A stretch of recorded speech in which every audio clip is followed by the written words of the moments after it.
Сәлеметсіздер ме? Қош келдіңіздер.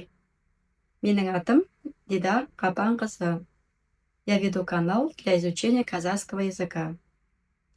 У нас сегодня 18-й урок. Тема урока – закрепление формы переходного будущего времени глагола.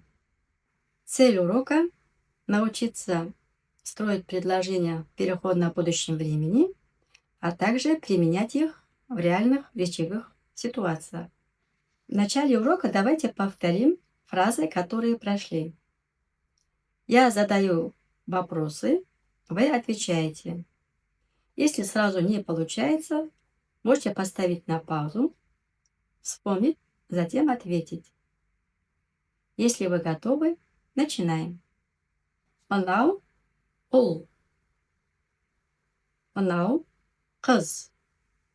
Дұрыс па? Дұрыс па? Мынау үй. Мынау көше. Дұрыс па? Дұрыс па? Мыналар балалар. Мынау оқушы. Қайсысы дұрыс? Қайсысы дұрыс? Мынау дәрігер. Ал мынау геолог. Қайсысы қате? Қайсысы қате? Оқушылар мектепте отыр. Рас па? Рас па? Ол жиналыста отыр. Шын ба? Шын ба? Олар фитнес залда жүр. Мен рас айтамын ба? Мен рас айтам ба? А теперь заново слушаем и сравните свои ответы. Мынау ұл, мынау қыз. Дұрыс па? Иә, дұрыс. Мынау үй, мынау көше. Дұрыс па? Жоқ, дұрыс емес. Мынау көше, ал мынау үй. Мыналар балалар, ал мынау оқушы. Қайсысы дұрыс? Мыналар балалар дұрыс, мынау оқушы дұрыс емес. Бұл мұғалім. Мынау дәрігер, ал мынау геолог. Қайсысы қате? Мынау дәрігер қате. Ол қаржыгер. Оқушылар мектепте отыр. Рас па? Иә, рас. Олар мектепте отыр. Ол жиналыста отыр. Шын ба? Жоқ, шын емес. Ол кабинетте отыр. Олар фитнес залда жүр. Мен шын айтамын ба? Шынын айтқанда, олар фитнес залда емес. А вы как ответили? Поделитесь с нами. А теперь познакомьтесь с новыми глаголами. Сначала послушайте, потом повторите. Алу, алу, ал, ал. Беру, беру, бер, бер. Қалу, қалу, қал, қал. Қайту, қайту, қайт, қайт. Жету, жету, жет, жет. Кету, кету, кет, кет. Кіру, кіру, кір, кір. Шығу, шығу, шық, шық. Кездесу. Кездесу. Кездес. Кездес. Демалу. Демалу. Демал. Демал. Жүзу. Жүзу. Жүз. Жүз. Түсіну. Түсіну. Түсін. Түсін. Ұғу. Ұғу. Ұқ. Ұқ. Обратите внимание на глаголы шгу, угу. В повелительной форме оба глагола оканчиваются на глухой согласный х. Когда мы добавляем гласный у, звук х меняется на г. Получается шгу, угу.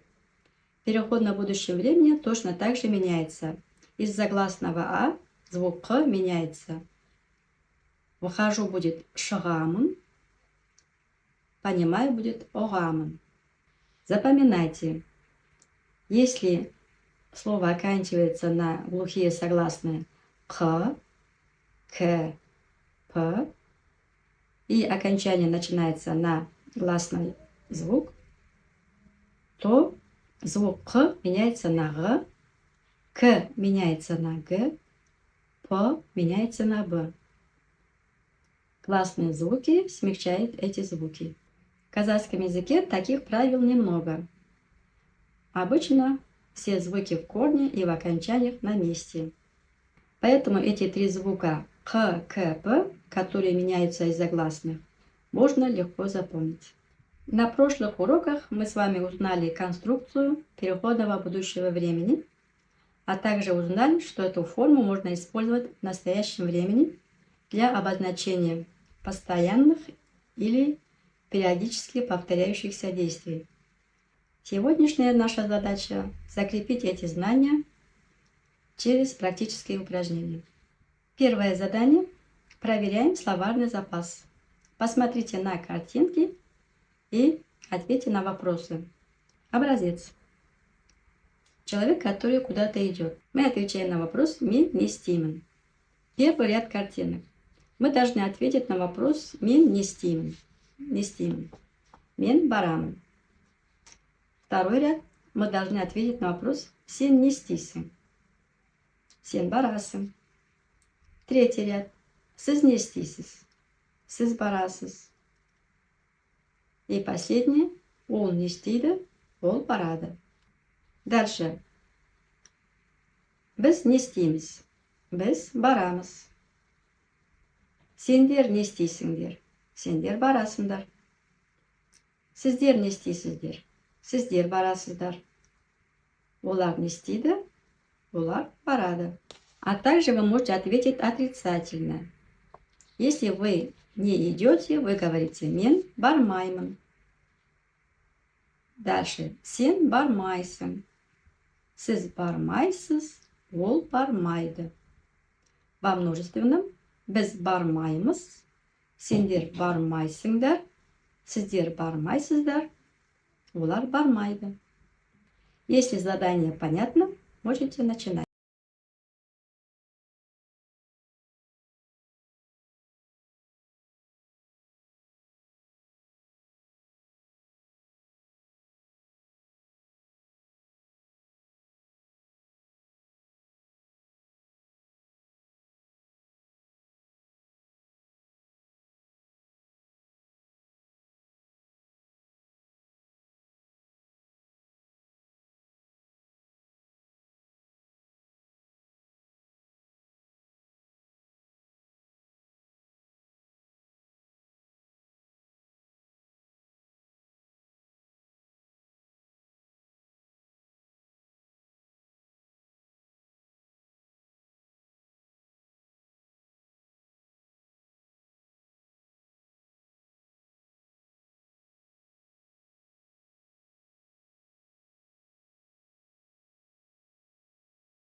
Следующее задание. Найдите ошибки. В комментариях напишите, какие предложения вы исправили и почему.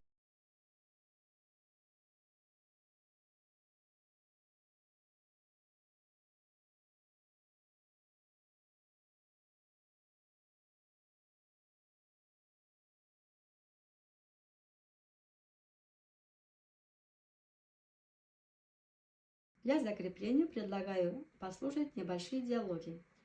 Но прежде я хочу обратить ваше внимание на вопросы в третьем лице. Как вы знаете, переход на будущем времени в третьем лице окончание «д». Когда мы задаем вопрос, то есть используем частицы «ма», «ме», либо «бабе», либо «папе», чаще всего окончания третьего лица выпадают. Например, вместо того, чтобы сказать «ол барадама», вы можете упростить предложение и сказать «ол барама». «Ол барама». Или же вместо «ол келедеме» можете сказать «ол келеме». «Ол келеме». Оба варианта правильны, но последний вариант показывает, что вы неплохо владеете языком.